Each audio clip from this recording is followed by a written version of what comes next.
بسم الله الرحمن الرحيم. السلام عليكم ورحمة الله تعالى وبركاته. الحمد لله كفى والصلاة والسلام على سيدنا المصطفى ما بعد. فقد قال الله تعالى في القرآن العظيم: أعوذ بالله من الشيطان الرجيم. بسم الله الرحمن الرحيم. إن الله لا يغير ما بقوم حتى يغيروا ما بأنفسهم. صدق الله العليم. وقال رسول الله صلى الله عليه وسلم: إنما الأعمال بالنيات وإنما لكل امرئ ما نوى. புகழ் அனைத்தும் ஏக இறைவன் அல்லாஹ் ஒருவனுக்கே உரித்தாகட்டும். அவனுடைய அன்பும் சாந்தியும் சமாதானமும் உலகத்தில் உள்ள அனைத்து மக்களின் மீது உண்டாகட்டும். ஆமீன். மாஷாஅல்லா, நம்ம தொடர்படியாக இஸ்லாமிய வரலாற்று விஷயங்களை ஆரம்பத்திலிருந்து உலகம் படைக்கப்பட்டதிலிருந்து இப்ப வரைக்கும் உண்டான வரலாறுகளை தொடர்படியா படிச்சுக்கிட்டே வர்றோம். வரலாறுகள் என்பது 4 வகையாக குர்ஆன் பிரித்து நமக்கு சொல்லுது. 4 பகுதிகளாக, 4 ஷுஅபாக்களாக பிரித்து சொல்லுது. வரலாற்றினுடைய முதல் பகுதி அப்படிங்கிறது இந்த அண்ட சராசரங்கள், இந்த யூனிவர்ஸ், இந்த பூமி, இந்த வானம் எல்லாம் எப்படி படைக்கப்பட்டுச்சு, மலக்குகள் எப்படி படைக்கப்பட்டாங்க, பஞ்சபூதங்கள் எப்படி படைக்கப்பட்டுச்சு, உயிர்கள் எப்படி படைக்கப்பட்டுச்சு, ஜின்கள் எப்படி படைக்கப்பட்டாங்க, மனிதர்கள் எப்படி படைக்கப்பட்டாங்க. மனிதன் என்கிறவன் அல்லாஹுவால் படைக்கப்பட்டவனை தவிர நிச்சயமாக மனிதர் அப்படிங்கிறவங்க குரங்கிலிருந்து வெளிவல்ல. டார்வினுடைய கருத்து பொய்யானது அப்படிங்கிறத பத்தி எல்லாம் ரொம்ப தெளிவா நம்ம படிச்சோம். வரலாற்றினுடைய 2வது பகுதி அப்படிங்கிறது ஹஜரத் ஆதம் அலைஹிஸ்ஸலாம் பூமிக்கு வந்ததிலிருந்து ஹஜரத் ரசூலுல்லாஹி ஸல்லல்லாஹு அலைஹி வஸல்லம் அவர்கள் வரை இந்த உலகத்துல மொத்தம் 1,24,000 நபிமார்கள் உலகத்துக்கு அல்லாஹ் அனுப்பியிருக்கிறான். இந்த எல்லா நபிமார்களும் உலகத்துக்கு என்ன சொன்னாங்க, எதை நிலைநாட்டுவதற்காக இந்த உலகத்துக்கு எல்லா நபிமார்களும் உலகத்துக்கு வந்தாங்க. அதுல 25 நபிமார்கள், குர்ஆன்ல கூறிய 25 நபிமார்களுடைய வரலாறுகள், அவர்களுடைய கலாச்சாரங்கள், நாகரிகங்கள், வளர்ச்சி, வீழ்ச்சி, இந்த சமூகம் தண்டிக்கப்பட்டதின் காரணம் என்ன, அவர்கள் செய்த பாவங்கள் என்ன அப்படிங்கறத எல்லாத்தையும் பத்தி நாங்க படிச்சோம். இது வரலாற்றினுடைய 2வது பகுதி. வரலாற்றினுடைய 3வது பகுதி அப்படிங்கிறது ஹஜரத் ரசூலுல்லாஹி ஸல்லல்லாஹு அலைஹி வஸல்லம் அவர்களுடைய காலத்திலிருந்து கிபி 1600 வரைக்கும் உண்டான காலம். இதுல ஆரம்பமாக ஹஜரத் ரசூலுல்லாஹி ஸல்லல்லாஹு அலைஹி வஸல்லம் பிறப்பு 570 பிறந்தாங்க. அவங்க பிறப்புக்கு முன்பதாக உலகம் எப்படி இருந்துச்சு, என்னென்ன ஆட்சி அதிகாரங்கள் இருந்துச்சு, ரோம, கிறிஸ்துவ, பாரசீக மன்னர்கள் எப்படி ஆட்சி செஞ்சாங்க, ஏன் அரபு தேசத்துக்கு அவங்க வரல அப்படிங்கறத நேற்று படிச்சோம். ஹஜரத் ஸல்லல்லாஹு அலைஹி வஸல்லம் 40 ஆண்டுகள் ஒரு அகலாக்கான, ஒரு ஒழுக்கமான, ஒரு நேர்மையான வாழ்ந்ததனுடைய விளைவு மாஷா அல்லாஹ், அல்லாஹு தஆலா அவர்கள் நபியாக தேர்ந்தெடுத்து உலகத்துக்கு நபியாக அனுப்பினான். இறுதி நபியா, ஹாத்தமுன் நபியின், அவங்க தான் உலகத்தினுடைய இறுதி நபி. அவர்களுக்கு பிறகு எந்த நபியும் கிடையாது. அவங்க நபித்துவம் கிடைத்த பிறகு 13 வருஷம் மக்காவுல இருந்தாங்க. மக்காவுல மக்களுக்கு மத்தியில தீன, இஸ்லாத்தை மெதுவாக எடுத்து வச்சு கொண்டிருந்தாங்க. அந்த காலம், அந்த 13 ஆண்டு காலம் என்பது ஒரு கடினமான காலம், ஒரு தியாகத்தின் அடிப்படையில உள்ள காலம். ஒரு பெரிய சந்தோஷம் வேணும்னா ஒரு தியாகம் வேணும். இங்க தியாகம் இல்லாம சந்தோஷம், வெற்றி கிடைக்காது. இதுதான் இயற்கை, அல்லாஹ்வுடைய யதார்த்த நிலை அதுதான். அப்ப 13 வருஷம் தன்னுடைய வாழ்க்கைய துன்பத்துல, கஷ்டத்துல, தியாகத்துல அர்ப்பணிச்சாங்க. சொல்லால், செயலால், வார்த்தைகளால், கேவலங்களால் எவ்வளவெல்லாம் ஒரு நபி அசிங்கப்படணுமோ அவ்வளவு கேவலமாக அந்த குறைஷிகள் அவங்கள நடத்தினாங்க. ஆனா எல்லா நிலையிலும் அவங்க அல்லாஹ்வை கைவிடல. எவ்வளவு கஷ்டம் இருந்தாலும் அல்லாஹ்வோட தொடர்புலையா இருந்தாங்க. எல்லா நிலையிலும் அல்லாஹ்ட்ட முறையிட்டு கொண்டே இருந்தாங்க. அதனுடைய விளைவாக 622 610 நபித்துவம் கிடைச்சிச்சு. 622 கிட்டத்தட்ட 13 வருஷம் மக்காவுல இருந்தாங்க. 622 மதீனாவுல இருந்து சில நபர்கள் மக்காவுக்கு வந்தாங்க. காபாவை பார்க்கிறதுக்கு, வியாபாரத்துக்காக வந்தாங்க. வந்த நபர்கள் ஹஜரத் ரசூலுல்லாஹி ஸல்லல்லாஹு அலைஹி வஸல்லம் அவங்கள சந்திக்கிறாங்க. அதுல மிக முக்கியமாக அஸத் பின் ஜுராரா, ரஃபீ இப்னு மாலிக் போன்ற சஹாபாக்கள், அவங்க எல்லாம் மதீனாவாசிகள். நபியினுடைய வார்த்தைகளை கேட்கிறாங்க, குர்ஆனை கேட்கிறாங்க, ஈர்க்கப்படுறாங்க. முதல்ல ஒரு 7 நபர்கள் இஸ்லாத்தை ஏற்றுக்கொண்டாங்க. 7 நபர்கள் நபியை சந்திச்சு இஸ்லாத்தை ஏற்றுக்கொண்டாங்க. யா ரசூலல்லாஹ், நாங்க உங்களை ஏற்றுக்கொள்றோம் அஷ்ஹது அல்லா இலாஹ இல்லல்லாஹ் வ அஷ்ஹது அன்ன முஹம்மதன் அப்துஹு வ ரசூலுஹு என்ற கலிமா சொல்லி அந்த 7 நபர்கள் இஸ்லாத்துக்குள்ள வர்றாங்க. இந்த 7 நபர்கள் வந்த பிறகு இவங்க திரும்பி மதீனாவுக்கு போயிட்டு திரும்பி ஒரு 13 நபர்களாக வர்றாங்க. திரும்பி 13 நபர்கள், அதுல 2 பெண்களும் வர்றாங்க. வந்து ஹஜ்ரத் ரசூலுல்லாஹி ஸல்லல்லாஹு அலைஹி வஸல்லம் அவர்களை அகபா என்ற இடத்துல உடன்படிக்கை செய்யறாங்க. மக்காவில இருந்து கொஞ்சம் தள்ளி ஒரு மலைக்கு கீழே அகபா அப்படின்னு ஒரு இடம் இருக்கு. அந்த இடத்துல உடன்படிக்கை செய்து கொள்றாங்க. யா ரசூலுல்லாஹ், நாங்க உங்களை ஏற்றுக்கொள்றோம், நீங்க தான் எங்களுடைய நபி, அல்லாஹ் ஒருவன் தான், இறைவன் அல்லாஹ் ஒருவன் தான் அப்படிங்கறத நாங்க ஏற்றுக்கொள்றோம் அப்படிங்கறத உடன்படிக்கை செய்யறோம். இதான் ஃபர்ஸ்ட் உடன்படிக்கை. அகபா என்ற இடத்துல அக்ரிமெண்ட் நடக்குது, உடன்படிக்கை. ஹஜ்ரத் ஸல்லல்லாஹு அலைஹி வஸல்லம் உடன்படிக்கைனா என்னன்னா, கலிமா சொன்ன பிறகு எந்த தெய்வத்தையும் கும்பிடக்கூடாது, விபச்சாரம் செய்யக்கூடாது, மது அருந்தக்கூடாது, மோசமான தவறுகள் செய்யக்கூடாது, கொலைகள் செய்யக்கூடாது. இப்படி ஹஜ்ரத் ஸல்லல்லாஹு அலைஹி வஸல்லம் ஷரியத்துல என்ன அல்லாஹ் சொல்லி கொடுத்திருக்கானோ அதை கற்றுக் கொடுக்கிறது. ஆரம்பத்துல என்ன, பிற்காலத்துலதான் அது மாறுச்சு. ஆரம்ப காலத்துல என்னென்ன அவங்களுக்கு ஷரியத்துல, குறிப்பாக வேற தெய்வங்களை, சிலைகளை வணங்கக்கூடாது அப்படிங்கறத உடன்படிக்கை எடுத்துக்கொள்றாங்க.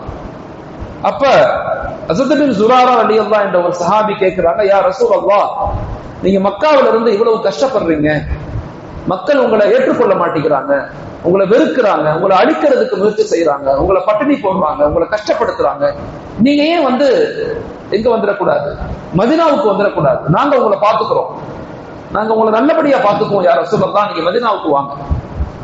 அதுவரையும் ஹஜ்ரத் ரசூலுல்லாஹி ஸல்லல்லாஹு அலைஹி வஸல்லம் அதுக்கு முன்னாடி அபிசீனியாவுக்கு ஒரு படைய ஒரு கூட்டத்தார அனுப்பி வைக்கிறாங்க. அபிசீனியாவுக்கு ஸல்லல்லாஹு அலைஹி வஸல்லம் மதீனாவுக்கு போறதுக்கு முன்பதாக முதல் ஹிஜ்ரத் வந்து அபிசீனியா தான். அபிசீனியாவுக்கு ஒரு குறிப்பிட்ட சஹாபாக்கள், ஒரு 12 பேர் கொண்ட சஹாபாக்கள் போனாங்க. ஹஜ்ரத் ஸல்லல்லாஹு அலைஹி வஸல்லம் போறதுக்கு முன்பதாக சொன்னாங்க, நீங்க அபிசீனியாவுக்கு போங்க, அபிசீனியாவுல நஜ்ஜாஷி அப்படிங்கிற ஒரு மன்னர், கிறிஸ்துவ மன்னர் இருப்பாரு, அவர் என்னுடைய சகோதரர் ஹஜ்ரத் ஈசா நபியை பின்பற்றக்கூடிய ஒரு மன்னராக இருக்கிறாரு, அவர்கிட்ட போய் என்னை பத்தி பேசுங்க, என்னை பத்தி எடுத்து வைங்க, என்னுடைய அடையாளங்களை சொல்லுங்க, குர்ஆனுடைய ஆயத்துக்களை ஓதி காட்டுங்க, அவர் நிச்சயமாக உங்களை அங்கீகரிப்பாரு, என்னை ஏற்றுக்கொள்வாரு, உங்களுக்கு சப்போர்ட்டிவா இருப்பாரு அனுப்பி வச்சாங்க. ஹஜ்ரத் ரசூலுல்லாஹி ஸல்லல்லாஹு அலைஹி வஸல்லம் நினைச்சது என்னன்னா, அல்லாஹ் நம்மள அபிசீனியாவுக்கு தான் அனுப்ப போறான் ஹிஜ்ரத்துக்கு அப்படின்னு நினைச்சுக்கிட்டு இருந்தாங்க. அதெல்லாம் யோசிச்சாங்க அவங்க. திடீர்னு இந்த அஸத் பின் ஸுராரா என்ற சஹாபி என்ற ஒரு மனிதர் வந்து ரசூல்கிட்ட கேட்கிறாங்க, அந்த 17 பேர் கொண்ட குழு கேட்கிறாங்க, யா ரசூலல்லாஹ், எங்க கூட வந்துருங்க, நாங்க உங்களை பாத்துக்கிறோம். இது 621 நடக்குது, 21 ஒரு வருஷத்துக்கு முன்னாடி. இப்ப நபி வந்து வாய் துறக்கல, அமைதியாக இருக்கிறாங்க. நான் சொல்ல முடியாது வர்றேன் வரலன்னு, ஏன்னா அல்லாஹ்வுடைய உத்தரவு எதுவும் அதுவா நடக்கும். அதனால ஸல்லல்லாஹு அலைஹி வஸல்லம் பல நேரங்கள்ல பதில் சொல்ல மாட்டாங்க. நபியினுடைய ஒரு வழக்கம் என்னன்னா, யாராவது ஒரு கேள்வி கேட்கிறாங்க, அது ஆல்ரெடி அறிவிக்கப்பட்டதாக இருந்தா, அவங்களுக்கு அல்லாஹ் சொல்லி இருந்தா அதை அவங்க வெளிப்படுத்தி சொல்லுவாங்க. இல்ல அல்லாஹ் அதை சொல்லல, அதை சொல்லி கொடுக்கல அப்படின்னா அவங்க வாய் திறக்க மாட்டாங்க, அமைதியாக இருப்பாங்க. அப்ப இந்த சஹாபாக்கள் கூப்பிட்ட உடனே அவங்க என்ன செய்யறாங்க, மறுப்பு சொல்லல, வர்றேன்னு சொல்லல, அமைதியாக இருக்கிறாங்க. இப்ப கூட இருந்த அபூபக்கர் ரலியல்லாஹு அன்ஹு சொல்லுவாங்க, நீங்க எங்க ரசூலை கூட்டி போயிட்டு கைவிட்ட மாட்டீங்கல்ல, மூசா அலைஹிஸ்ஸலாம் அவங்க கூட்டத்தார்களை, மூசா நபிய கூட்டத்தார்கள் கைவிட்ட மாதிரி, யகூதிகள் மூசா நபியை கைவிட்ட மாதிரி நீங்க கைவிட்ட மாட்டீங்கல்ல அப்படின்னு கேட்பாங்க. அப்ப வந்த சஹாபாக்கள் சொல்லுவாங்க, நிச்சயமாக இல்லை, எங்கள் உயிரே போனாலும் எங்க ரசூலை நாங்கள் கைவிட மாட்டோம், எங்களுடைய மனைவி, எங்களுடைய குழந்தை, எங்களுடைய சொத்து, எங்களுடைய சுகம் எல்லாத்தையும் இழந்தாலும் சரி எங்களுடைய ரசூலுல்லாஹி ஸல்லல்லாஹு அலைஹி வஸல்லம் கைவிட மாட்டோம். இமாம்கள் எழுதுறாங்க, இந்த ஒரு வார்த்தையின் காரணமாக அல்லாஹ் அவங்களுக்கு மதீனாவை கொடுத்தான்னு சொல்லப்படுது. ஒரு தனிநபருடைய இந்த வார்த்தை. சஹாபாக்கள் கேட்கிறாங்க, அபூபக்கர் கேட்கிறாங்க, எங்க நபியை விட்டுற மாட்டீங்கல்ல, கூட்டிட்டு போறேன்னு சொல்லி ஏமாத்தி நடுவோட்டில் விட்டுறக்கூடாது அப்படின்னு கேட்கிறாங்க. வந்த சஹாபாக்கள் சொன்னாங்க, ஒருபோதும் விட்டுற மாட்டோம், எங்களுடைய மனைவி விட, எங்களுடைய குழந்தைகளை விட, எங்க சொத்தை விட, எங்களுடைய மண்ணை விட நாங்கள் எங்களுடைய பேகம்பர், எங்களுடைய ஹஸரத் ரசூலுல்லாஹி ஸல்லல்லாஹு அலைஹி வஸல்லம் பாதுகாப்போம் அப்படின்னு சொன்னாங்க. இந்த ஒரு வார்த்தை இருக்குல்ல, இந்த ஒரு வார்த்தைக்காக அல்லாஹ் மதீனாவை நசீபாக்குனாங்கிறது இமாம்கள் எழுதுறாங்க. ஒரு வார்த்தை, ஒரு தனிநபர் தான் சொன்னார். ஆனா அந்த வார்த்தையினுடைய பலம் பாருங்க, எவ்வளவு பெரிய வாய்ப்பு அல்லாஹ் கொடுத்துட்டான். மதீனாவை உலகத்தினுடைய 2வது மிகப்பெரிய நம்முடைய பரக்கத்தான இடமாக மதீனாவை அல்லாஹ் தேர்ந்தெடுத்தான். அதுவரையும் ஹஸரத் ரசூலுல்லாஹ் நினைச்சது என்னன்னா, அபிசீனியாவுக்கு தான் அல்லாஹ் நம்மளை அனுப்ப போறான் போல, அபிசீனியாவுக்கு தான் நம்மளை அனுப்புறான் அப்படின்னு நினைச்சுக்கிட்டு இருந்தாங்க. ஆனா இந்த மக்கள் மாஷா அல்லாஹ் உடனே அதை சொன்னதின் காரணமாக, ஆனா ஸல்லல்லாஹு அலைஹி வஸல்லம் பதில் சொல்லல, அமைதியா இருந்துருவாங்க. அதுக்கு பிறகு 622 அல்லாஹ் தஆலா அனுமதி கொடுத்துருவான், நீங்க மதீனாவுக்கு போங்க.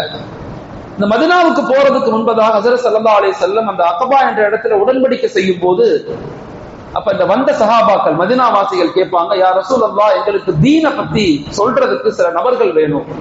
நீங்க மதீனாவுக்கு வர்றதுக்கு முன்பதாக, இன்ஷா அல்லாஹ் நீங்க மதீனாவுக்கு வரலாம், அல்லாஹ் நாடினா நீங்க வருவீங்க. அங்க வர்றதுக்கு முன்பதாக எங்களுக்கு இந்த தீனை பத்தி பேசுறதுக்கு சில முஅல்லிம்கள் தேவை அப்படின்னு கேட்கிறாங்க. ஸல்லல்லாஹு அலைஹி வஸல்லம் 2 முஅல்லிம்களை கொடுக்குறாங்க. முஅல்லிம்கள் அவங்க தான் மாஷா அல்லாஹ் இஸ்லாத்தினுடைய முதல் முஅல்லிம்கள், முதல் ஆசிரியர்கள். ஒன்னு முஸஅப் இப்னு உமைர் ரலியல்லாஹு அன்ஹு, இரண்டாவது அப்துல்லா இப்னு உம்மு மக்தூம் என்ற ஒருத்தர் கண்ணு தெரியாத சஹாபி. இந்த 2 சஹாபாக்களையும் ஹஜ்ரத் ரசூலுல்லாஹி ஸல்லல்லாஹு அலைஹி வஸல்லம் அந்த மக்களோடு மதீனாவுக்கு அனுப்புறாங்க. நீங்க போங்க, மதீனாவுக்கு போய் மக்களிடத்துல தீன் எடுத்து வைங்க. ஸல்லல்லாஹு அலைஹி வஸல்லம் மதீனாவுக்கு போறதுக்கு முன்பதாக யாருக்குமே தெரியாது ரசூல. ஆனா அங்க போய் இந்த 2 சஹாபாக்களும் வீடு வீடாக போய், இதான் இஸ்லாத்தினுடைய முதல் மக்தபுகள், மதீனாவுல உருவாக்கப்பட்ட முதல் மக்தப் அதுதான். வீடு வீடா போய் திண்ணையில உட்கார்ந்து ஹஜ்ரத் ரசூலுல்லாஹி ஸல்லல்லாஹு அலைஹி வஸல்லம் யாரு, அவங்களுக்கு எப்படி குர்ஆன் இறங்குச்சு, குர்ஆன்னா என்ன, நபினா யாரு அப்படின்னு இந்த 2 பேரும் என்ன செஞ்சாங்க, போய் மக்களுக்கு மத்தியில போய் எடுத்து வச்சுக்கிட்டே இருந்தாங்க. இதுல முஸஅப் இப்னு உமைர் ரலியல்லாஹு அன்ஹு ஒரு மிக முக்கியமான சஹாபி. அவங்க மக்காவுல வாழ்ந்த ஒரு மிகப்பெரிய ஒரு செல்வந்தருடைய மகன் அவர். முஸஅப் இப்னு உமைர் ரலியல்லாஹு எப்படிப்பட்ட ஒரு செல்வந்தர் என்று சொன்னா, அவங்க ரோட்ல நடந்து போனா அவங்களுடைய அத்தர் 2 தெருவுக்கு வாசடிக்குமா, அவ்வளவு பெரிய ஒரு செல்வந்தர், அவ்வளவு அத்தர், உயர்தரமான அத்தர். ஆடைகள் டெய்லி ஒரு ஆடை உடுத்தக்கூடியவங்களா, அந்த காலத்துல 200-300 திரகம் உள்ள ஆடைகளை உடுத்தக்கூடியவங்களா இருப்பாங்களா, அவ்வளவு பெரிய செல்வந்தர் அவங்க. அவங்க எப்ப இஸ்லாத்தை ஏற்றுக்கொண்டாங்களோ, அவங்க அத்தா என்ன செஞ்சாரு, அமனமாக, துணிகளே இல்லாம அமனமாக வீட்டை விட்டு வெளியே அனுப்பிட்டாங்க. முஸஅப் இப்னு உமைர் ரலியல்லாஹு அன்ஹு அவர் வெளியே தன்னுடைய உரியார், தன்னுடைய அமனமாக இருக்கிறத பார்த்து ரோட்லயே மயங்கி விழுந்துருவாங்க. அவங்க அம்மா ஒரு போர்வையை மேல போட்டு போவாங்க. முஸஅப் இப்னு உமைருடைய அம்மா ஒரு போர்வையை போட்டு போவாங்க. கிதாபுகள் எழுதுறாங்க, அந்த போர்வை தான் அவங்களுக்கு ஆடையாக இருந்துச்சு. உஹது யுத்தத்துல அவங்க ஷஹீதாக்கப்பட்டுருவாங்க. உஹது யுத்தத்துல அவங்க இறந்து போயிருவாங்க, ஷஹீத் ஆயிடுவாங்க. அவங்களுடைய ஜனாசா வைக்கப்படும். அவங்களுடைய போர்வை ஒரே போர்வை தான். அந்த போர்வையை தலைய மூணுனா கால் தெரியும், கால மூணுனா தலை தெரியும், அப்படித்தான் இருந்தாங்க. ஹஜ்ரத் ஸல்லல்லாஹு அலைஹி வஸல்லம் அவங்கள பார்த்து அழுவாங்க, அவங்கள பார்த்து கண்ணீர் விட்டு அழுவாங்க. எவ்வளவு பெரிய செல்வ சீமாட்டானாக வாழ்ந்த மனிதர், எவ்வளவு பெரிய உயர்தரமான ஆடைகளை உடுத்திய மனிதர், இறந்து போகும்போது அவரை மூடுவதற்கு ஆடை இருக்காது. மாறாக அவங்க தலையை போர்வையால மூடி, கால்களை வைக்கோலால் வச்சு மூடி என்ன செய்வாங்க, அடக்கம் செய்வாங்க. ஷஹீதாய் உஹது போர்ல இறந்து போவாங்க. அந்த சஹாபி தான் என்ன செய்வாங்க, மதீனாவுக்கு போயிருப்பாங்க. மதீனாவுல போய் மக்களுக்கு மத்தியில பாடம் எடுப்பாங்க, முஅல்லிம்களாக இருந்து. ஹஜ்ரத் ரசூலுல்லாஹி ஸல்லல்லாஹு அலைஹி வஸல்லம் 622 அவங்களுக்கு அனுமதி கொடுக்கப்படும், யா ரசூலல்லாஹ் நீங்க மதீனாவுக்கு போங்க, ஹிஜ்ரத்துக்கு போங்க. அனுமதி கொடுக்கப்பட்ட பிறகு அங்கிருந்து என்ன செய்வாங்க, அவங்க அபூபக்கர் ரலியல்லாஹு அன்ஹு அவங்க 2 பேரும் என்ன செய்வாங்க, ஹிஜ்ரத். இதெல்லாம் பெரிய சம்பவம், நீங்க எல்லாம் படிச்சிருப்பீங்க, கேள்விப்பட்டிருப்பீங்க நிறைய. இவங்க அங்க போவாங்க. அங்க போனா மக்கள் எல்லாம் தலஅல் பத்ரு அலைனா அப்படின்னு சொல்லி கவிபாடி ஹஜ்ரத் ரசூலுல்லாஹி ஸல்லல்லாஹு அலைஹி வஸல்லம் அவர்களையும் அபூபக்கர் ரலியல்லாஹு அவங்களையும் வரவேற்பாங்க. 2 பேர்த்தையும் வரவேற்பாங்க. ஆனா 2 பேரும் என்ன முடிவு செஞ்சிருப்பாங்க, ஒட்டகத்துல நீங்க கொஞ்சம் நேரம் போகணும், நான் நடந்து வரணும், அதுக்கப்புறம் நான் ஏறிக்கவே நீங்க நடந்து வரணும், இப்படித்தான் முடிவு செஞ்சிருப்பாங்க. அந்த ஹஜ்ரத்துல, பயணத்துல பக்கத்துல வரும்போது இவங்களுடைய டேர்ன் வந்துடும். யாரு இவங்க, அபூபக்கர் ரலியல்லாஹு ஒட்டகத்துல வருவாங்க, ஸல்லல்லாஹு அலைஹி வஸல்லம் கைத்த பிடிச்சிட்டு வருவாங்க. வந்தவங்க எல்லாம் என்ன விளைவிக்குவாங்க, ஒட்டகத்துல உட்கார்ந்து இருக்கிறது தான் நபி, கீழே வர்றது அபூபக்கர் நினைச்சுக்குவாங்க, அவருடைய ஒட்டக ஓட்டி நினைச்சுக்குவாங்க. எல்லாரும் போய் அங்க அபூபக்கர் ரலியல்லாஹு கையை பிடிப்பாங்க எல்லாரும் போய். அப்ப டக்குன்னு என்ன செய்வாங்க, அபூபக்கர் ரலியல்லாஹு வாயில சொல்லாம தன் துணி எடுத்து ஸல்லல்லாஹு அலைஹி வஸல்லம் போத்துவாங்க. அப்ப நான் நபி அல்ல, இவங்கதான் நபின்னு சொல்லி.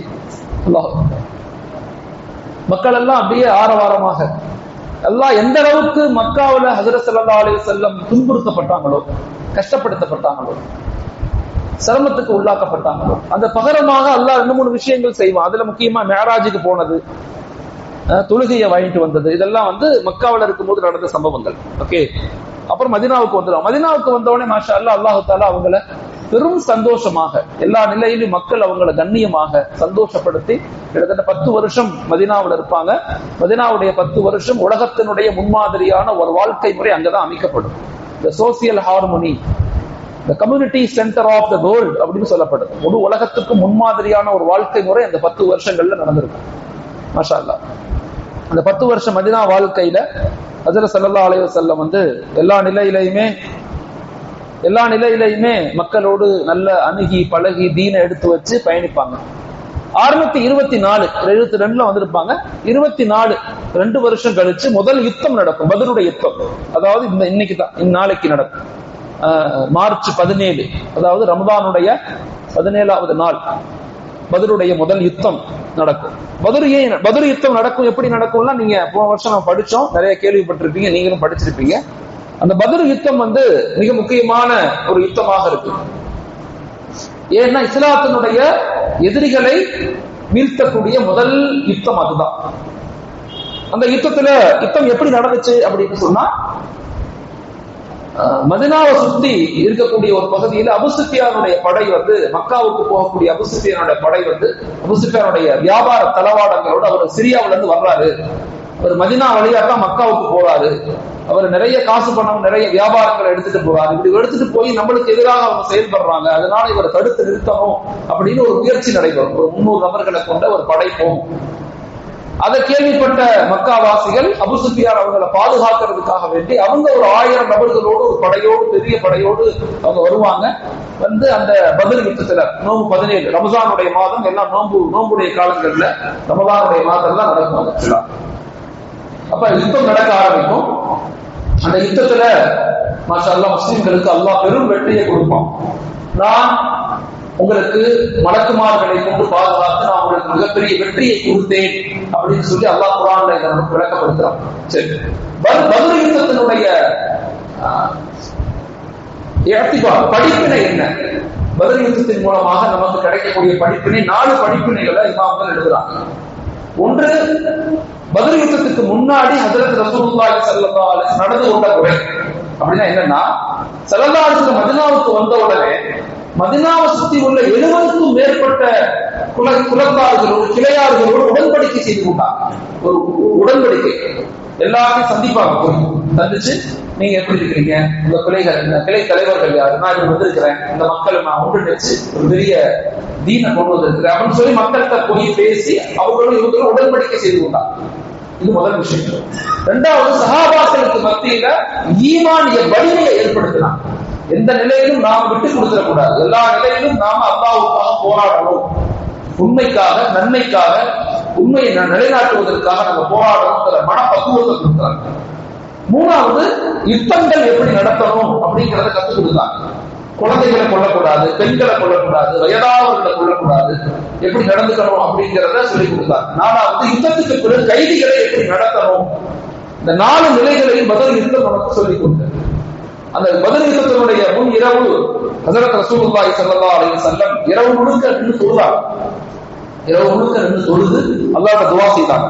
சஹாபாக்கள் கேட்டாங்க, அபூஹுரைரா கேட்பாங்க, யா ரசூலுல்லாஹ், நீங்க நபி, நீங்க இவ்வளவு தொழுதாதான் அல்லாஹ் கொடுப்பானா, இவ்வளவு இரவு முழுக்க நின்று தொழுதாதான் அல்லாஹ் கொடுப்பானா அப்படின்னு கேட்டாங்க. இல்ல, மாறாக அல்லாஹ்வுக்கு நான் நன்றி செலுத்தக்கூடியவனாக இருக்க விரும்புறேன் அப்படின்னு சொல்லி இரவு முழுக்க நின்று தொழுதாலும் அடுத்த நாள் அந்த யுத்தத்துல கலந்து கொண்டாங்க. அல்லாஹ் மிகப்பெரிய வெற்றியை கொடுத்தான். இதுல இருந்து என்ன படிப்புன்னா, அல்லாஹ்ட்ட கேட்டா மட்டும் பத்தாது, நாம தியாகம் செய்யணும், அர்ப்பணிக்கணும், வேலை செய்யணும், உழைக்கணும், திட்டமிடணும், பயணிக்கணும், எல்லாம் செஞ்சாதான் வெற்றி கிடைக்கும். இல்ல வெறுமனே அல்லாஹ்ட்ட கேட்காம வெற்றியை நோக்கி மட்டும் வேலை மட்டும் செய்யறோம், முயற்சி செய்யறோம், திட்டம் போடுறோம், ஜெயிக்க முடியுமா? ஜெயிக்க முடியாது. அப்ப ரெண்டுமே வேணும், அல்லாஹ்ட்டையும் கேட்கணும், முயற்சிகளும் செய்யணும். அப்பதான் அல்லாஹ்வுடைய உதவி கிடைக்கும். இன்றைய ஜெனரேஷன் நீங்க அதை விளங்கிக்கணும். வெறுமனே பள்ளிவாசல்ல உட்கார்ந்து துஆ செஞ்சுட்டே மல்லாக்கப்படுத்திட்டே இருந்தா எல்லாம் கொடியாது. மாறாக பள்ளிவாசல்ல துஆவும் செய்யணும், நோன்பு வைக்கணும், வெளியில போய் வேலை செய்யணும், உழைக்கணும், படிக்கணும், கஷ்டப்படணும், தியாகம் செய்யணும். இந்த ரெண்டும் சேர்ந்தாதான் வெற்றியின் ரகசியம். இந்த வெற்றியின் ரகசியமே எங்கதான் இருக்கு. அல்லாஹ் யகீன்னா என்ன? யகீன்னா என்னன்னு சொன்னா, அல்லாஹ்வை உறுதி கொள்ளுதல்னா அல்லாஹ்வை உறுதி கொள்ளணும். நம்மளால என்ன முடியுமோ எல்லாத்தையும் செய்யணும், அல்லாஹ்வை சொல்லணும், அல்லாஹ்வை சொல்லணும், எல்லா வேலையும் செய்யணும். அப்பதான் வெற்றி கிடைக்கும். அதான் நமக்கு யகீன்.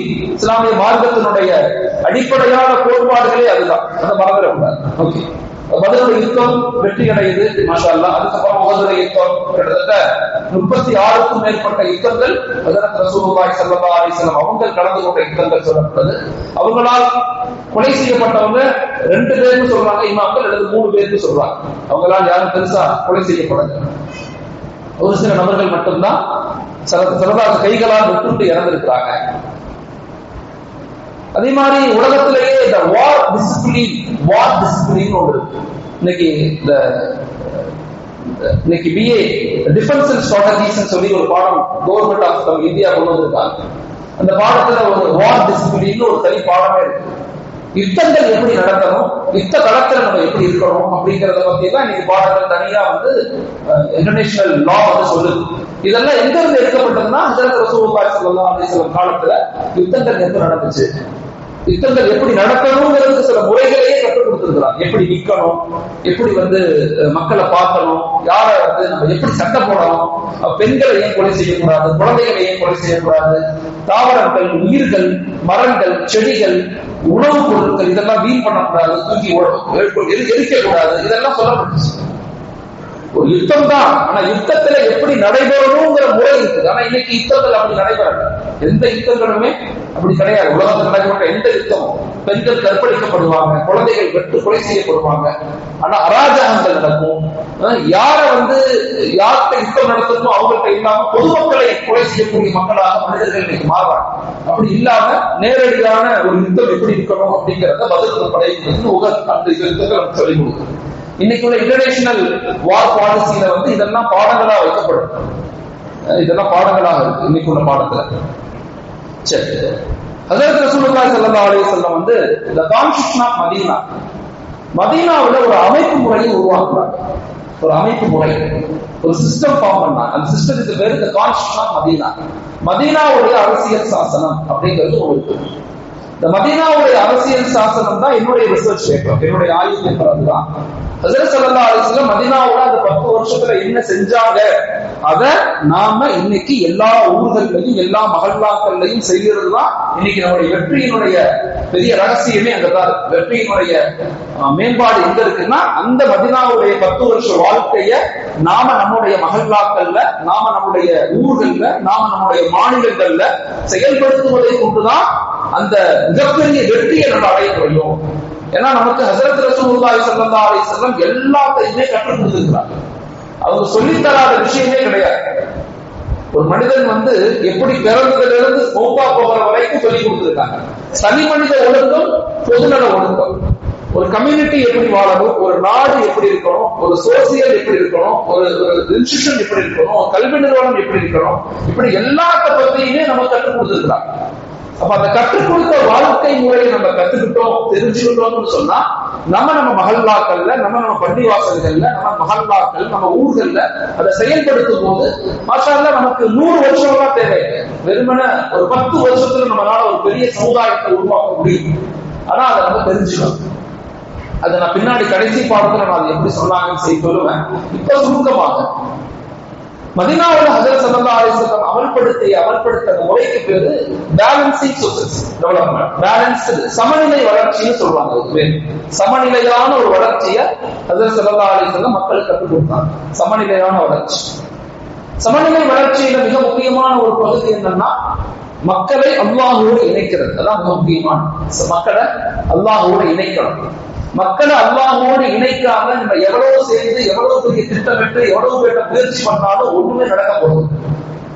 ஓகே, இந்த மஹல்லா வளர்ச்சி அடையணும், இந்த மஹல்லா டெவலப் ஆகணும், இந்த ஊர் டெவலப் ஆகணும்னா முதலாவதாக நம்ம செய்ய வேண்டிய விஷயம் இங்க இருக்கக்கூடிய குழந்தைகள், பெண்கள், வாலிபர்கள், குடும்பங்கள் எல்லாத்தையும் அல்லாஹ்வோடு இணைக்கணும். மஸ்ஜிதுகளோடு இணைக்கணும், மதரசாக்களோடு இணைக்கணும், குர்ஆனோடு இணைக்கணும், நபியினுடைய முஹப்பத்தோடு இணைக்கணும். அது ஒவ்வொன்றுக்கும் ஒரு பிளான் இருக்கு. குழந்தைகளை எப்படி இணைக்கிறது, பெண்களை எப்படி டெவலப் பண்ணணும், இளைஞர்களை எப்படி மேம்படுத்தணும், குடும்பங்களை எப்படி சரி செய்யணும், இப்படின்னு உட்கார்ந்து ஒரு குழு, ஒரு டீம், ஒரு குறிப்பிட்ட நபர்கள் உட்கார்ந்து யோசிக்கணும். நம்ம ஊரை பத்தி யோசிக்கணும். ஊர் கெட்டு போச்சு, சரியில்லை, வாலிபர்கள் கெட்டு போயிட்டாங்க, குழந்தைகள் அப்படி ஆயிட்டாங்க, இப்படி ஆயிட்டாங்கன்னு பேசிட்டு கலைஞ்சு போனா எதுவும் நடக்க போறது இல்லை. அதுக்கு ஒவ்வொன்றுக்கும் ஹஜ்ரத் ஸல்லல்லாஹு அலைஹி வஸல்லம் டீம் உருவாக்கணும். எல்லாத்துக்கும் குழு உருவாக்கணும். குர்ஆனை எழுதக்கூடிய சில சஹாபாக்கள் இருந்தாங்க நபியுடைய காலத்துல. நபி இருக்கும் போதே, ஹஜ்ரத் ஸல்லல்லாஹு அலைஹி வஸல்லம் உலகத்துல வாழும் போதே 12 பேர் குர்ஆன் மரணம் செய்தவங்க இருந்தாங்க. மதீனாவுல 12 பேர் குர்ஆன் மரணம் செய்திருந்தாங்க. நம்ம ஆச்சரியமா இருக்கும். நபி ஸல்லல்லாஹு அலைஹி வஸல்லம் இருக்கும் போதே குர்ஆனை முழுமையாக 12 பேர் மரணம் செய்தாங்க. அது 2 பேர் பெண்கள். ஹஜ்ரத் ஆயிஷா ரலியல்லாஹு அன்ஹா குர்ஆனை முழுமையா மரணம் செய்தவங்க. நபி இல்லாதவோ தொழ வைக்கக்கூடிய சகாபாக்கள் இருந்தாங்க. சட்டங்கள் சொல்லுவாங்க, ஆய்வுகள் செய்வாங்க, சமூகத்தை கட்டமைக்கிறதுக்கு சில சகாபாக்கள் இருந்தாங்க, போர் தளபதிகள் இருந்தாங்க, டிப்ளமேட்டிக் ஆபீசர், ஒரு நாட்டுக்கு தூதுவராக அனுப்புறதுக்கு சில சகாபாக்கள் இருந்தாங்க. அவர் போய் பேசணும். கவிஞர்கள் இருந்தாங்க, திட்டம் தயாரிக்கக்கூடியவங்க இருந்தாங்க. ஒரு போர் நடக்குது அப்படின்னா சும்மா வாங்க எல்லாரும் போலான்னு போக மாட்டாங்க. அதுக்கு 3 சகாபாக்களை நியமிச்சு அந்த 3 பேருக்கு பொறுப்பு கொடுப்பாங்க. அந்த இடத்துக்கு போகணும், அந்த இடத்தினுடைய மாகுல பார்க்கணும், அங்க உள்ள நிலைகளை பார்க்கணும், அது யார் வர்றா, அந்த போர்ல எத்தனை பேர் இருக்கிறாங்க, எல்லாத்தையும் தெரிஞ்சுட்டு வந்து 3 பேரும் ரசூலுக்கு ஒரு திட்டம் கொடுப்பாங்க. திட்டத்துக்கு பிறகுதான் நம்ம என்ன செய்யணும், எத்தனை பேர் வரணும், எத்தனை பேர் இதுல கலந்துக்கணும் அப்படிங்கிற ஒரு தெளிவான ஒரு விஷயத்தை அவங்க திட்டமிடுவாங்க. நம்ம எப்பயுமே ஹஜ்ரத் ரசூலுல்லாஹி ஸல்லல்லாஹு அலைஹி வஸல்லம் எப்ப அப்படி பார்க்கறோம்னா அவங்க வெறுமனே தொழுது சொல்லி கொடுத்தாங்க, நோன்பு சொல்லி கொடுத்தாங்க, ஜகாத் கொடுக்க சொன்னாங்க, இரவு முழுக்க தஹஜ்ஜுத் சொன்னாங்கன்னா பார்க்கிறோம். ஒரு குடும்பம், ஒரு சமூகம், ஒரு பொருளாதாரம், ஒரு சமூக கட்டமைப்பு, கல்வி, வார், இன்டர்நேஷனல் லா, வேற நாடுகளுக்கு எப்படி பயணிக்கணும், அந்த நாட்டு மக்கள்கிட்ட எப்படி பேசணும், எந்த வார்த்தைகளை பேசணும், எந்த வார்த்தைகளை பேசக்கூடாது, இப்படி எல்லாத்தையுமே கற்றுக் கொடுத்தாங்க. எல்லாத்தையும் கற்றுக் கொடுத்தாங்க. ஆனா அதை பத்தி எல்லாம் பேசுறதுக்கோ, அதை பத்தி ஆய்வு செய்யறதுக்கோ, அதை பத்தி இளைஞர்களுக்கு மத்தியில் எடுத்து வைக்கிறதுக்கோ நமக்கு நேரமும் இல்லை, நமக்கு சிந்தனைகளும் இல்லை. இன்னைக்கு உள்ள காலத்துல லீடர்ஷிப் குவாலிட்டி ஆஃப் ஸல்லல்லாஹு அலைஹி வஸல்லம், ப்ரொஃபெட்டிக் லீடர்ஷிப், ஸல்லல்லாஹு அலைஹி வஸல்லம் தலைமைத்துவ பண்புகள் என்ன அப்படிங்கிறது தனி பாடமே இருக்கு. நான் வாலிபர்களுக்கு தமிழ்நாடு முழுக்க பல இடங்கள் அந்த பாடங்கள் நடத்தும். இந்த ப்ரொஃபெட்டிக் லீடர்ஷிப், ரசூல் எப்படி பேசுவாங்க, எப்படி சிரிப்பாங்க, எப்படி அடுத்தவங்களுக்கு நடந்து கொள்வாங்க, பெண்கள்கிட்ட எப்படி பேசுவாங்க, அவங்களை எப்படி மனமாற்றம் அடைய வைப்பாங்க, இளைஞர்களை எப்படி சமூகத்துல பொறுப்புதாரிகளாக மாற்றுவாங்க, எல்லாம் அவ்வளவு பெரிய வலிமை இருந்திருக்கு ஸல்லல்லாஹு அலைஹி வஸல்லம். அதெல்லாம் நம்ம கற்றுக்கணும். அதுதான் அடுத்த 1318 ஆண்டுகள் இந்த உலகத்தை வலிமையான ஒரு சமூகமாக நிர்வகித்த இஸ்லாமிய சமூகத்தினுடைய காரணமே இந்த மதீனாவுடைய 10 வருஷம் தான். அதை நம்ம படிக்கணும், தனியா படிக்கணும். மதீனாவுடைய 10 ஆண்டுகள் வரலாறுங்கிறது தனி பாடம். இங்க நடத்துறதுக்கு நேரம் இல்லாதனால நான் சுருக்கமா சொல்றேன். அப்ப எல்லா நிலையிலையும் குழுக்களை அமைச்சு சஹாபாக்களை உருவாக்கி அவர்களை கொண்டு ஒரு பெரும் இலக்கை நிர்ணயித்து பயணிச்சாங்க. மதீனாவுடைய லைஃப், ஹஜ்ரத் ஸல்லல்லாஹு அலைஹி வஸல்லத்தினுடைய இறுதி காலம், இது இடைப்பட்ட நிறைய சம்பவங்கள் இருக்கு, ஆனா எல்லாத்தையும் சொல்ல முடியாது. இறுதி காலம் அவங்க இந்த உலகத்தை விட்டு பிரியறதுக்கு முன்பதாக நோய்வாய்ப்படுறாங்க. நோய்வாய்ப்பட்டு மிகப்பெரிய நோய் அவங்களுக்கு ஏற்படுது. அவங்களுடைய 2 காரணத்தினால அவங்களுக்கு நோய் ஏற்படுது. ஒன்று ஒரு யூத பெண்மணி ஆட்டு இறைச்சியில விஷம் கலந்து கொடுத்துருவாங்க, அதன் காரணமாகவும், இன்னொன்னு அவங்களுக்கு சூனியம் வைக்கப்பட்டிருக்கும், அதன் காரணமாகவும் இறுதி காலங்கள்ல அவங்களுக்கு தலைவலி அதிகமாக இருக்கும். தலை ரொம்ப பாரமாகி மயங்கி விழுதுருவாங்க. பேசிக்கிட்டே இருப்பாங்க, திடீர்னு மயங்கிடுவாங்க. அதுல குறிப்பாக கடைசி 3 நாட்கள் அவங்களுடைய அம்மாவுக்கு, அவங்களுடைய இந்த உலகத்தை விட்டு அவங்க பிரியறதுக்கு முன்பதாக கடைசி 3 நாட்கள் கிதாபுகள்ல ரொம்ப ஆழமாக எழுதுறாங்க. ஹஜ்ரத் ஆயிஷா ரலியல்லாஹு அன்ஹா அவங்க வீட்டுல தான் இருப்பாங்க அந்த கடைசி நாட்கள்ல. சஹாபாக்கள் தொழுகைக்கு கூட்டி போவாங்க. தொழுகைக்கு நேரமான உடனே அடிக்கடி கண் முழிச்ச உடனே கேட்கிற விஷயம் என்னன்னா, தொழுகைக்கு நேரம் ஆயிடுச்சா, நான் தொழுகைக்கு போகணும்னு தான் கேட்பாங்க ஸல்லல்லாஹு அலைஹி வஸல்லம். சஹாபாக்கள் வெளியே இருப்பாங்க, அனஸ் ரலியல்லாஹு அவங்க, சில நேரங்கள்ல அலி ரலியல்லாஹு அவங்க கூட இருப்பாங்க. இருந்து அவங்கள 2 தோள்களையும் புஜத்திலையும் தூக்கிக்கிட்டு கால்கள் இடுபட, மண் இப்படி தரையெல்லாம் இருக்காது, பள்ளிவாசல்ல மண்ணு தான் இருக்கும், எல்லா இடத்துலயும் மண்ணு தான். இந்த மண்ணுல அப்படியே கால்கள் அப்படியே உரசிக்கொண்டே இழுத்துட்டு வருவாங்க. துறைக்கு இழுத்து சில நேரங்கள்ல எழுந்திருப்பாங்க, ஒழு செய்வாங்க, மயங்கி விழுந்துருவாங்க, திரும்பி மயக்கம் போட்டுவாங்க, திரும்பி எழுந்திருப்பாங்க. தொழில் முடிஞ்சிருச்சா, இல்ல சஹாபாக்கள் உங்களை காத்துக்கிட்டு இருக்காங்க, சஹாபாக்கள் உங்களை காத்துக்கிட்டு இருக்காங்க சொல்ல மாட்டாங்க. சஹாபாக்கள் சொல்ல மாட்டாங்க, நிற்பாங்க, வருவாங்க, நிற்பாங்க. அப்போ ஒரு தடவை ஹஜ்ரத் ஸல்லல்லாஹு அலைஹி வஸல்லம் சொல்லுவாங்க, ஆயிஷாவை கூப்பிட்டு, ஆயிஷாவே உன் தந்தை அபூபக்கரை தொழுகைக்கு சொல்லுன்னு சொல்லுவாங்க. தந்தை அபூபக்கரை தொழுகைக்கு சொல்லு. ஹஜ்ரத் ஆயிஷா ரலியல்லாஹு யோசிப்பாங்க, ரொம்ப அப்படியே யோசிச்சுக்கிட்டே சொல்லுவாங்க, யா ரசூலல்லாஹ், என் தந்தை அவ்வளவு தைரியமான மனிதர் அல்ல, அவ்வளவு தைரியமான மனிதர் அல்ல. நீங்க இருக்க உங்களுடைய முஸல்லாவுல போய் நின்னாருன்னா, நீங்க நிக்கிற இடத்துல அவர் போய் மயங்கி விழுந்துவார். அவர் அவ்வளவு கோழைத்தனமான ஒரு மனிதர், ரொம்ப இலகுவான மனிதர், ரொம்ப பலகீனமான மனிதர். அவரால் போய் நிற்க முடியாது. ரொம்ப கோழைத்தனம் அல்ல, அது ஒரு பலகீனமான மனநிலை உடையவர். அவர்னால நிக்க முடியாது போய். நான் வேணா ஹப்ஸா ரலியல்லாஹு சொல்லி உமர் ரலியல்லாஹு தொழுகைக்கு சொல்லட்டுமான்னு கேட்பான். கேட்ட உடனே சல்லல்லாஹு பெண்களுக்கு இயற்கையான ஒரு இதாக இருக்குது. என்ன சொன்னாலும் வீட்டுக்கார என்ன சொன்னாலும் மாற்று தருவாங்க. எப்ப எதை சொன்னாலும் அதுக்கு ஒரு மாற்று சிந்தனை அவங்களுக்கு இருக்கத்தான் செய்யும். உடனே சல்லல்லாஹு கோவப்படுவாங்க. நான் சொல்றதை செய்யுங்க, நான் சொல்றத செய்யுங்க. மூசா நபி அந்த மக்கள் பேசி பேசி வீணானது போல வீணாயிடக்கூடாது, நீங்க என்ன செய்யுங்க, நான் சொல்றதை செய்யுங்கன்னு சொன்னான்.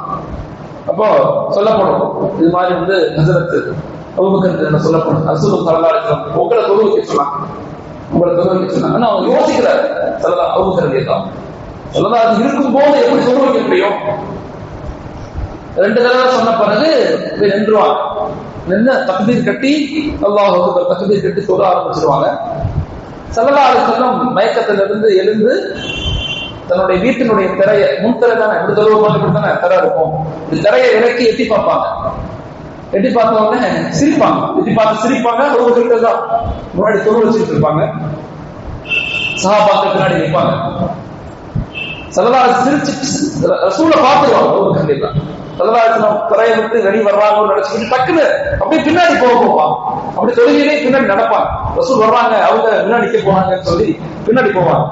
ஸல்லல்லாஹு அலைஹி வஸல்லம் கை காட்டுவாங்க, இல்ல இல்ல நீ போகாத, அப்படின்னு போகாது தொழுகை. சிரிச்சுக்கிட்டு கடைசி ஸல்லல்லாஹு அலைஹி வஸல்லம் கடைசி இல்லை அவங்க வீட்டுக்குள்ள போயிடுவாங்க. அதுக்கப்புறம் ஒரு நாள் சஹாபாக்கள் பார்க்க வருவாங்க. அடிக்கடி சஹாபாக்கள் பார்க்க வருவாங்க. அப்போ ஒரு தடவை அபூ தர்தா ரலியல்லாஹு அன்ஹு பார்க்க வருவாங்க. யா ரசூலுல்லாஹ், அபூ தர்தா ரலியல்லாஹு அன்ஹு சிறு சஹாபா, அவர் எப்பயுமே வந்து ரகசியத்தை தான் கேட்டு தெரிஞ்சுக்குவார். ஸல்லல்லாஹு அலைஹி வஸல்லம் ரகசியங்களை மட்டுமே கேட்டு கேட்டு எழுதுவார் சஹாபி. அப்ப அவங்களை பார்த்த உடனே சொல்லுவாங்க, அபூதரை நீங்க போய் பேனாவையும் பேப்பரை எடுத்துடுவாங்க, நான் உங்களுக்கு கியாமத்து வரை நடக்கக்கூடியது சொல்ல போறேன் சொல்லுவாங்க. கியாமத்து நடக்கக்கூடிய விஷயத்த நான் சொல்ல போறேன், போய் எடுத்துடுவாங்க. ஒரே சந்தோஷம் தாங்க முடியாது. உடனே வேகமா இருந்துச்சு வீட்டுல இருந்து வெளியே உருவாரு. பார்த்தா வெளியே நம்ம யாரு உமர் ரலியல்லாஹு நினைப்பாங்க. உமர் எங்க போறீங்க, வேகமா எங்க போறீங்க? இல்ல சொன்னாங்க, பேனாவையும் பேப்பரையும் கேட்டாங்க. கியாமத்து வரை நடக்க போறது எனக்கு சொல்ல போறாங்க, நான் எழுத போறேன்னு சொன்ன உடனே வன்மையாக உமர் எல்லாம் கண்டிப்பா சட்டையை பிடிச்சிருவாங்க. அதெல்லாம் செய்யக்கூடாது, இது போகாது, சொல்லக்கூடாது. அங்க பிரச்சனை வந்தது. அங்க சில சகாபாக்கள் என்ன சொல்லுவாங்க, இல்ல இல்ல ரசூலே சொல்றேன்னு சொல்றாங்க, நீங்க தடுக்கிறீங்க அப்படின்னு கேட்பாங்க சில சகாபாக்கள். உமர் என்ன சொல்லுவாங்க, இல்ல முடியாது. அந்த நேரத்தில் அவங்க எவ்வளவு வலியாக கஷ்டப்பட்டு இருப்பாங்க. அந்த நேரத்துல போய் உட்கார்ந்து அவங்க சொல்றது அவங்க பேச வச்சு எழுத போறீங்களா, அதெல்லாம் கேட்க முடியாது சொல்லுவாங்க.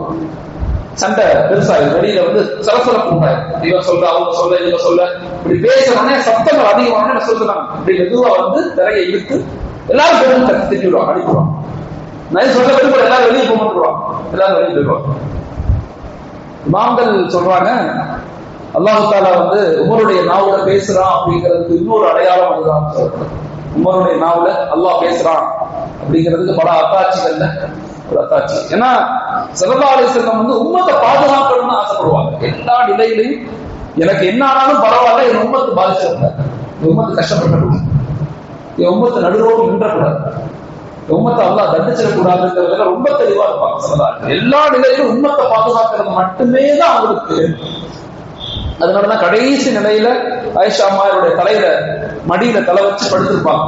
படுத்துட்டு சொன்ன வார்த்தை தான், யா உம்மத்தி யா உம்மத்தி யா உம்மத்தி, என் சமுதாயமே என் சமுதாயமே என் சமுதாயமே திரும்ப திரும்ப சொல்லுவாங்க. வழி தாங்க அணக்குவாங்க, வழி தாங்க முடியாம. அப்ப அவங்களுடைய ஒரு மனைவி தான் நினைக்கிற பேர் எனக்கு ஞாபகம் இல்லை. அவங்க நபியினுடைய வெளி அறையில அவங்க தொழுவாங்க. தொழுக நம்ம துவா செய்யும். உங்க மனைவி தான் பேர் தந்த எனக்கு டக்குனு மறந்து போச்சு. நம்மையார் தொழுதுட்டு அல்லாஹ்ட்ட கேட்பாங்க, யா அல்லாஹ், ஹஸரத் ரசூலுல்லாஹி ஸல்லல்லாஹு அலைஹி வஸல்லத்துக்கு கொடுக்கக்கூடிய அந்த வேதனைகளை எனக்கு கொடுத்து. அவங்களால வேதனையை தாங்க முடியல, வேதனை தாங்க முடியாம அனுப்புறாங்க. அந்த வேதனை எனக்கு கொடுத்துரு யா அல்லாஹ்னு கேட்ட உடனே ஸல்லல்லாஹு அலைஹி வஸல்லம் இருந்து குரல் கொடுப்பான், அப்படி துவா செய்யாதீங்க, அப்படி துவா செய்யாதீங்க. நான் என்ன துவா செய்யறேன் தெரியுமா அல்லாஹ்ட்ட, யா அல்லாஹ், என்னுடைய முழு உம்மத்துக்கும் கொடுக்கக்கூடிய வேதனை யா அல்லாஹ் எனக்கு கொடுத்துன்னு அல்லாஹ்ட்ட துவா செய்யணும். யா அல்லாஹ், இந்த முழு சமுதாயத்துக்கும் முழு உம்மத்துக்கும் ஏதாவது அதாபுகள் வேதனைகள் கொடுக்கப்படுறதா இருந்தா அது எல்லாத்தையும் எனக்கு கொடுத்து, அது எல்லாத்தையும் எனக்கு கொடுத்தது யா அல்லாஹ், என் உம்மத்துக்கு கொடுத்தாங்க அப்படின்னு நான் செய்யறேன், துவா செய்யறேன். அப்படின்னோடனே அப்படியே திரும்ப யா உம்மத்தின்னு சொல்லுவான். கடைசி நிலை அது ஜிப்ரீல் இறங்கி வந்துருவான். வந்துட்டு யா ரசூலல்லாஹ், அல்லாஹ் சலாம் சொல்ல சொன்னான், அல்லாஹ் ஒரு சலாம் சொல்ல சொன்னான் சொல்லிட்டு இந்த வார்த்தையை திரும்ப திரும்ப பயன்படுத்தாதீங்க. யார சொல்லலாம் யா உம்மத்தி, யா உம்மத்துடைய நிலைகள் தெரியுங்க, அல்லாஹ்க்கு எல்லாமே தெரியுங்க, ஒரே திரும்ப திரும்ப யா உம்மத்தியை பயன்படுத்தாதீங்க அப்படி சொல்லுவாங்க. ஜிப்ரீல் நிச்சயமாக இந்த வார்த்தையை அல்லாஹ் கேட்கணும் தான் சொல்றேன். அல்லாஹ் இந்த வார்த்தையை கேட்கணும். உம்மத்தை யார் பாதுகாக்கிறாங்க, உம்மத்தை யார் பாதுகாப்பா சொல்லுவாங்க. சொல்லுவாங்க யார் சொல்லலாம், நீங்க கவலைப்படாதீங்க, உங்க உம்மத்துகள் கஷ்டப்படும் போதெல்லாம், உங்க உம்மத்துகள் சிரமத்துக்கு உட்படுத்தப்படும் போதெல்லாம் என் இரண்டு இலக்குகளை வைத்து நான் பாதுகாப்பினார் சொல்லலாம். உம்மத்தை கைவிட மாட்டான், உம்மத்தை ஒருபோதும் அல்லா கைவிட மாட்டான் அப்படின்னு சொல்றாங்க. அந்த நிலையிலேயே சில காலத்திலும் இந்த உலகத்திற்கு பிரித்துக்குவாங்க. இது கேள்விப்பட்டவங்க எல்லா சகாபாக்களும் தாங்க முடியல, எல்லா சகாபாக்களாலும் ஏற்றுக்கொள்ள முடியும். நம்ம கூட இருந்தவங்க போயிட்டாங்க, உலகத்தை விட்டு போயிட்டாங்க அப்படின்னா யாருமே இதை ஏற்றுக்கொள்ள முடியல. அதுலயும் குறிப்பாக உமர் ரலியல்லாஹு அன்ஹு இதை நினைச்சு ரொம்ப வருத்தப்படுறாங்க. இந்த அளவுக்குன்னா அவங்களுக்கு பைத்தியம் முடிச்சது கூட ஆயிட்டாங்க. உமர் ரலியல்லாஹு கைய வார உருவிட்டு சொல்லுவாங்க, யாராவது உமர் முஹம்மது ஸல்லல்லாஹு அலைஹி வஸல்லம் இறந்துட்டாங்கன்னு சொன்னா அவங்க தலையை வெட்டிடுவேன்னு சொன்னாங்க. தலையை வெட்டிடுங்க, எந்த நிலையிலும் என்ன செய்யக்கூடாது. யாரும் என் நபி ஹஜ்ரத் மூஸா அலைஹிஸ்ஸலாம் அல்லாஹ்வை சந்திக்கிறதுக்கு எப்படி தூர் மலைக்கு போறாங்களோ அதே போல என் நபி அல்லாஹ்வை சந்திக்கிறதுக்கு போயிருக்கிறாங்க, திரும்பி வந்துருவாங்க. யாரும் சொல்லக்கூடாதுன்னு சொல்லி என்ன செய்யறாங்க, மக்களுக்கு மத்தியில கத்தி கொண்டே இருக்கிறாங்க. அநேக மக்கள், சில மக்கள் முழுதுதாயிட்டாங்க, நபி இறந்துட்டார் அவ்வளவுதான் முடிஞ்சு போச்சு, மாற்றுங்கிறது கிடையாது அப்படிங்கிற இப்படிங்கிற நிலைக்கு வந்துட்டாங்க. அந்த நிலையில தான் யார பலகீனமான மனிதர், யார் நபியினுடைய முஸல்லாவுல நிக்க கூட பலமில்லாத மனிதர்னு யார சொல்லப்பட்டதோ ஹஜ்ரத் அபூபக்கர் ரலியல்லாஹு அன்ஹு இருந்து பேசுவாங்க. இது அல்லாஹ்வுடைய மிகப்பெரிய ஒரு அருள். அபூபக்கர் ரலியல்லாஹு அந்த அவ்வளவு பெரிய கூட்டத்துக்கு மத்தியில அழுகாம எந்திரிச்சு பேசுவாங்க. யார் முஹம்மதை ஸல்லல்லாஹு அலைஹி வஸல்லம் யார் கடவுள் நினைச்சீங்களோ பாருங்க, அவர் இறந்துட்டார். இன்னஹு மையத்துன், அவர் இறந்து போயிட்டார். அல்லாஹ் ஒருவன் தான் நித்தியமானவன், அவன் மட்டும்தான் கடவுள், அவன் மட்டும்தான் அல்லாஹ். அவனை யார் கடவுள்னு ஏற்றுக்கொண்டீங்களோ அவன் உயிரோடு இருக்கிறான். அதனால இறப்ப நம்ம ஏற்றுக்கொண்டுதான் ஆகணும்னு சொன்னோன்னே அபூபக்கர் ரலியல்லாஹு பேசின பிறகுதான் உமர் ரலியல்லாஹு அந்த இடத்துல அப்படியே அமைதியாக அப்படியே உட்கார்ந்து அழுவான். அந்த நிலையை நம்மளால விவரிக்க முடியாது. அவ்வளவு பெரிய யோசிச்சு பாருங்க, நபி ஸல்லல்லாஹு அலைஹி வஸல்லம் பேரை சொன்னாவே நம்மளால உள்ளமெல்லாம் அப்படியே கஷ்டப்படுது. கூடையே வாழ்ந்தவங்க, கூடையே இருந்தவங்களுடைய மனநிலைகள் எப்படி? ஸல்லல்லாஹு அலைஹி வஸல்லம் இந்த உலகத்தை விட்டு என்ன செய்யறாங்க, பிரிகிறாங்க. பிரிந்து போன பிறகு எல்லாரும், உலகமே ஒரு பெரிய மாற்றம், அரபு மக்களுக்கு சில பெரிய குழப்பங்கள், பிரச்சனைகள். அநேக நபர்கள் நபி இல்ல அவ்வளவுதான் போயிட்டாங்க, நபி இறந்தா மார்க்கம் முடிஞ்சிருச்சுன்னு ஒரு கூட்டம் வெளியாகுது, ஒரு கூட்டம் திரும்பி பழைய மார்க்கத்தை நோக்கி நகருது. இப்படி பல விஷயங்கள் நடக்குது. அதான் அந்த நிலையில அல்லாஹு தஆலா குலஃபாய் ராஷிதீன், அல்லாஹு தஆலா குலஃபாய் ராஷிதீன் 4 மிக முக்கியமான கலீஃபாக்களை தேர்ந்தெடுத்து ஒரு 30 வருஷம் இந்த மார்க்கத்தை திரும்ப அல்லாஹ் டெவலப் பண்றோம், இறுக்கமாக்குறான், உருவாக்குறான். இதெல்லாம் வரலாற்றுல மிக முக்கியமான விஷயம். தோற்றுவித்தவர், அதை பாதுகாத்து கடைசி நபியாக வந்தவங்க இந்த உலகத்தை விட்டு போயிட்டாங்கன்னு சொன்ன உடனே மக்களுக்கு மத்தியில குழப்பங்கள் ஏற்படும் போது திரும்பி அல்லாஹ் தஆலா அபூபக்கர் ரலியல்லாஹு செலக்ட் பண்ணி மாஷா அல்லாஹ் அவங்க இந்த உலகத்துல 2.5 வருஷம் ஒரு வலிமையான ஆட்சி அதிகாரத்தை பண்ணாங்க. அதே ஸல்லல்லாஹு அலைஹி வஸல்லம் இந்த மார்க்கத்தை இந்த உலகத்துக்கு கொடுத்ததுக்கு பல காரணங்கள்ல ஒரு காரணம், எல்லா மக்களையும் பாதுகாக்கணும், எல்லா மக்களையும் அல்லாஹ்வோட இணைக்கணும். யாரெல்லாம் இந்த உலகத்துல வாழ்றாங்களோ எல்லாருக்கும் தீன் ஹயாத் ஆகும், எல்லாரும் அல்லாஹ் மன்னிக்கணும், எல்லாரும் சொர்க்கத்துக்கு போகணும் அப்படிங்கிற ஆசைப்பட்டுதான் ஹஜ்ரத் ஸல்லல்லாஹு அலைஹி வஸல்லம் மார்க்கத்தை உலகத்துக்கு மத்தியில் நிலைநாட்ட முயற்சி செய்தார். அந்த பொறுப்பு நமக்கும் இருக்கு, இந்த பொறுப்பு நமக்கும் இருக்கு. இந்த மார்க்கத்தை மக்கள்கிட்ட கொண்டு போய் சேர்க்கணும், இந்த மார்க்கத்தை மக்கள்கிட்ட போய் எடுத்து வைக்கணும். இது நம்முடைய மிகப்பெரிய கடமை. யார் இந்த மார்க்கத்தை ஏற்றுக்கொண்டார்களோ அவர்களுக்கு நம்ம சப்போர்ட்டிவாக இருக்கணும். யாரெல்லாம் இந்த மார்க்கத்தை ஏற்றுக்கொண்டாங்களோ, ஜகாத் கடமையான விஷயங்கள்ல மிக முக்கியமான ஒரு கடமையானவங்க யாருன்னா, யார் புதிதாக இஸ்லாத்திற்கு வந்தார்களோ அவர்களை நாம சரியான முறையில கண்காணிச்சு கவனிச்சு அவங்களுக்கு தேவையானதை கொடுத்துதான் நம்ம என்ன செய்யணும், அவங்களை பாதுகாக்க வேண்டிய பொறுப்பு நமக்கு. ஸல்லல்லாஹு அலைஹி வஸல்லம் ஒவ்வொரு புது நபர்கள் இஸ்லாத்துக்குள்ள வரும்போது அவங்களை மிகப்பெரிய கண்ணியப்படுத்தி அவங்களுக்கு தேவையானதை செஞ்சு கொடுத்து அவங்களை பாதுகாக்கக்கூடிய வேலையை செஞ்சார். அதுபோலதான் நம்முடைய மஹல்லாவுக்கு பக்கத்தில் இருக்கக்கூடிய ஒரு குடும்பம், மஹல்லால இருக்கக்கூடிய ஒரு முக்கியமான குடும்பம், அவங்க கேட்டுக்கொண்டாங்க, இஸ்லாத்துக்கு வந்திருக்கிறாங்க. ஆனா அவர் கணவர் இல்ல, 2 குழந்தைகள் தான், சாப்பாட்டு கூட வசதி இல்லாத மக்களாக அவங்க இருக்கிறாங்க. மிகப்பெரிய ஒரு சிரமத்துல, மிகப்பெரிய ஒரு கஷ்டமான சூழ்நிலைகள்ல அவங்க வாழ்றாங்க. அதனால அவங்க கேட்டுக்கொண்டாங்க, எங்களுக்கு ஏதாவது ஜக்காத்துடைய பணங்கள் ஏதாவது கிடைச்சா எங்களுக்கு சந்தோஷமாக இருக்கும், நாங்கள் இந்த மார்க்கத்தில் நிலைத்து நிற்கிறதுக்கு ஒரு காரணமாக இருக்கும், இந்த மார்க்கத்தை விளங்குறதுக்கு ஒரு காரணமாக இருக்கும். என் 2 குழந்தைகளையும் இஸ்லாத்துல தான் வச்சிருக்கிறேன். எவ்வளவு கஷ்டமானாலும் நான் என் குழந்தைகளை இஸ்லாத்தை விட்டு வெளியே அனுப்பல.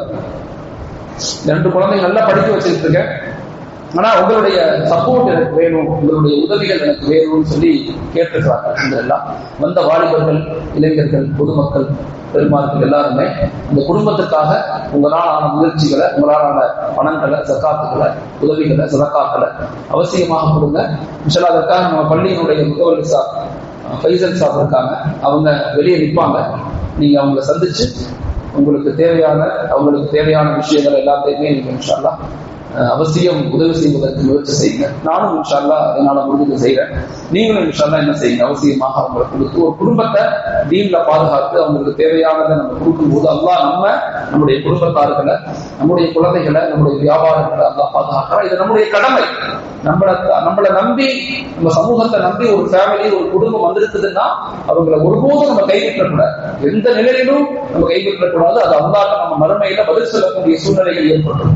அதனால தயவு செய்து அவங்களுக்கு தேவையான உதவிகளை எவ்வளவு முடியுமோ அவ்வளவு செய்யுங்க. பெண்கள் யாரு கேட்கிறீங்களோ அவங்களும் என்ன செய்யுங்க, உங்களால முடிஞ்ச உதவிகளை நீங்க என்ன செய்யுங்க. நான் இன்னைக்கு தான் படிச்சேன், பெண்கள் அதிகமாக தான தர்மங்கள் செய்யணும்னு சொல்றாங்க. பெண்கள் அதிகமாக தான தர்மங்கள் செய்யணும். ஏன்னா மேராஜுடைய இரவுல ஹஜ்ரத் ரசூலுல்லாஹி ஸல்லல்லாஹு அலைஹி வஸல்லம் நரகத்துல அதிகமான பார்த்தவர்கள் பெண்கள் தான். பெண்களை தான் அதிகமா நரகத்துல பாக்குறாங்க. இங்க வந்து சொன்ன உடனே பெண்கள் தான் கேட்பாங்க, யார் ரசூலுல்லாஹ் எங்களை எங்க அதிகமா பெண்கள் நரகத்துல பாத்தீங்க, நாங்க என்ன செஞ்சோம்னு கேட்பாங்க. சொன்னாங்க, நீங்க மக்களை ஈஸியா சபிச்சிடுறீங்க, மக்களை ஈஸியா சபிக்கிறீங்க, வார்த்தைகள் கடினமான வார்த்தைகள்ல பேசிடுறீங்க அப்படின்னு சொல்லப்படுறதுனால இந்த ரமலானுடைய மாதங்கள்ல பெண்கள் உங்களால எவ்வளவு தான தர்மங்கள் செய்ய முடியுமோ அதையும் நீங்க என்ன செய்யுங்க, நிறைய தான தர்மங்கள் செய்யுங்க. அல்லாஹ் நம்மளை, நம்ம குடும்பத்தார்களை, நம்முடைய குழந்தைகளை அல்லாஹ் பாதுகாக்கும். ஜஸாக்குமுல்லாஹ். அஸ்ஸலாமு அலைக்கும் வரஹ்மத்துல்லாஹி வபரகாத்துஹு. آمين. بسم الله الرحمن الرحيم. اللهم صل على سيدنا مولانا محمد وعلى ال سيدنا مولانا محمد وبارك وسلم عليه. ربنا اننا آمنا فاغفر لنا ذنوبنا وقنا عذاب النار. رب يسر ولا تعسر وتمم بالخير برحمتك يا ارحم الراحمين. سبحان ربك رب العزة عما يصفون وسلام على المرسلين والحمد لله رب العالمين.